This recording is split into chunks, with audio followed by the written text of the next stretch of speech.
মুখ ফুলে লাল, চোখ বুজে আসছে ক্রমাগত। গুরুতর অসুস্থ প্রেমানন্দজি মহারাজ, যার চোখে জীবন দর্শন হয়, যার কথায় বদলে যায় জীবন। আজ সেই মানুষটাই জীবনের শেষ পর্যায়ে। তিনি বলেছেন, যেদিন আমার দেহ বিলীন হয়ে যাবে, তখন আমার দেহ নিয়ে যাবে সখীরা। সেদিন আমার বিন্দুমাত্র আক্ষেপ হবে না, ভয় হবে না যে আমার কিছু হারিয়ে যাবে। আমার তো কিছুই ছিল না, তাহলে আর হারাবই বা কি?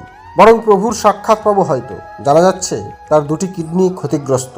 ডাক্তাররা জানিয়েছেন তার হাতে আর বেশি সময় নেই। আসলে 2006 সালে প্রেমানন্দজি মহারাজ প্রথম পেটে ব্যথা অনুভব করেন। তখনই তিনি কানপুরে নানা শারীরিক পরীক্ষা করান এবং জানতে পারেন পলিসিস্টিক কিডনি রোগে আক্রান্ত তিনি, যা মূলত এক প্রকার জেনেটিক রোগ।